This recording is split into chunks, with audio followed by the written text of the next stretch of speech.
Well, we've got Aaron in Pennsylvania. How are you? Hey, how are you? I'm pretty well.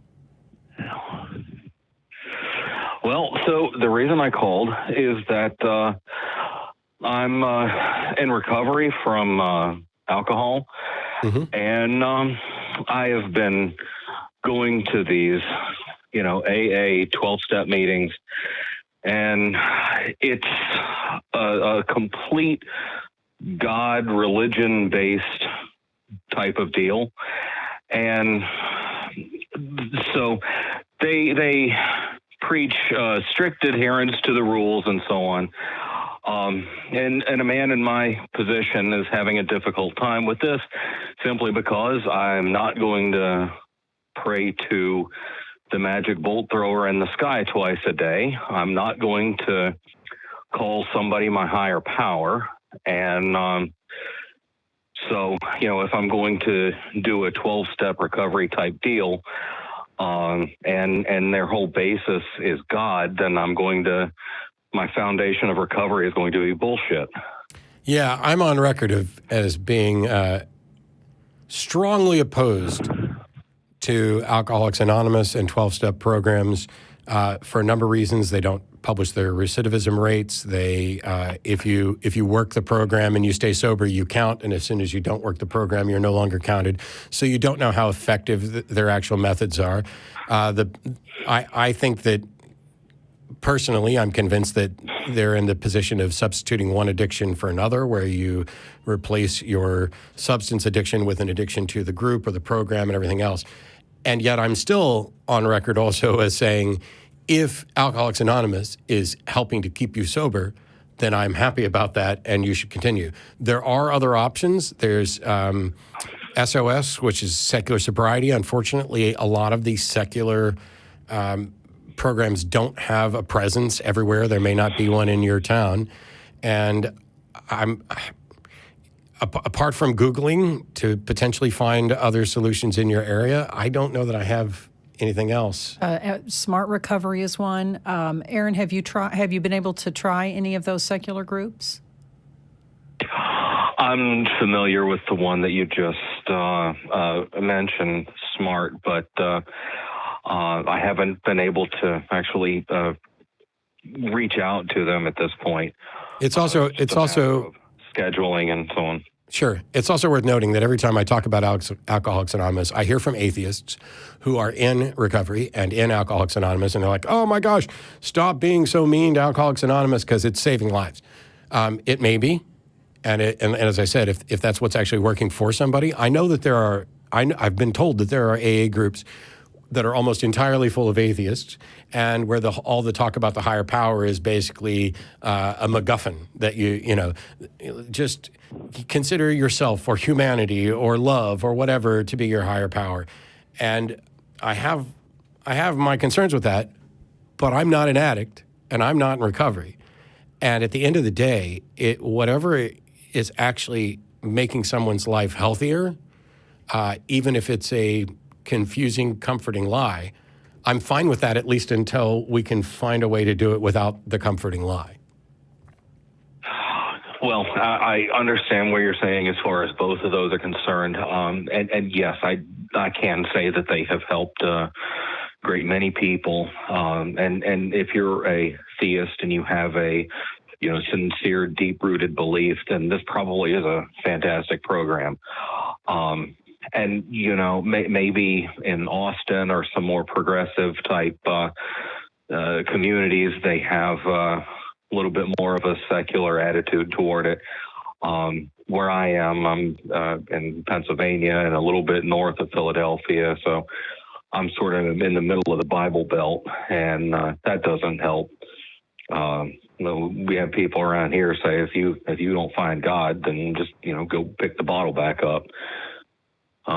It's That seems to be a pretty shitty thing to say, no matter what. I'm sorry you're having that experience. My org, Recovering from Religion, it's not specifically related to recovery from addiction, but we might be able to help. There's certainly people on the phone that you could speak with.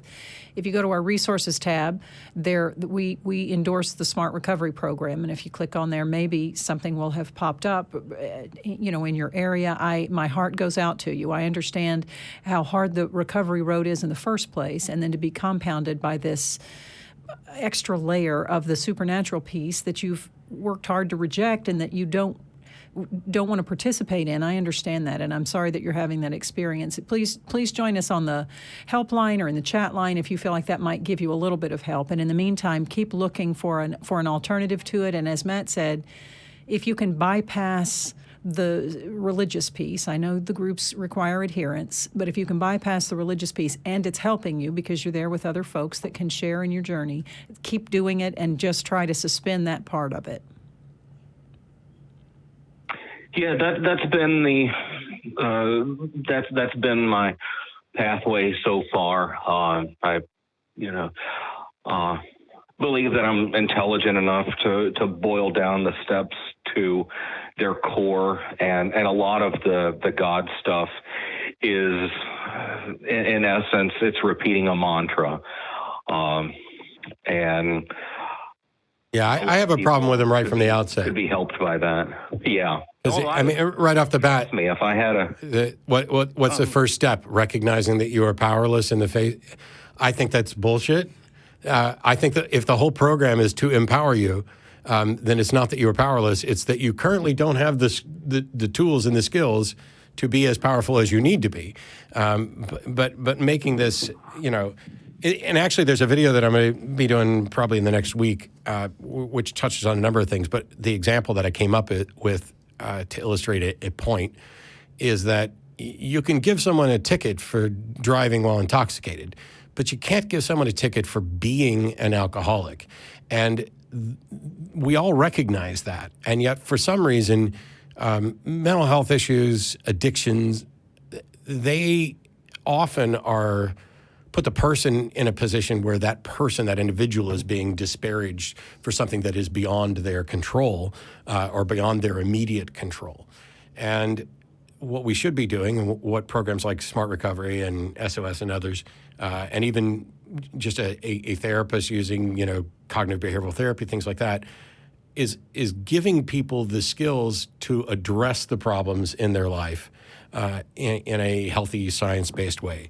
And so, yeah, if you're having to make do with AA and there are parts of it that are problematic for you, I'd start looking into other options, but also don't look into the option of just giving up and reaching back for the bottle like people were suggesting. That should never be an option. Well, that's the reason why I'm trying to search elsewhere, because honestly, I'm in the program and I'm doing it because I want to achieve and maintain sobriety. That is the ultimate goal here, and whatever the means is to achieve that ends, then that's what it's going to have to be. Yeah, and I would argue, with absolutely no expertise behind me, just my own thought, that's probably the most important thing to recovery, is having that honest desire to seek recovery. It's probably the secret sauce that makes any program potentially work. Because if you haven't gotten to the point where this is something you want, it's unlikely that you're gonna follow it through. Good luck. Agreed, 100%. Well, thank you both. Thank you. I really appreciate it, and keep up the good work, guys. Thank you very much, Aaron. Thanks, Aaron. We've got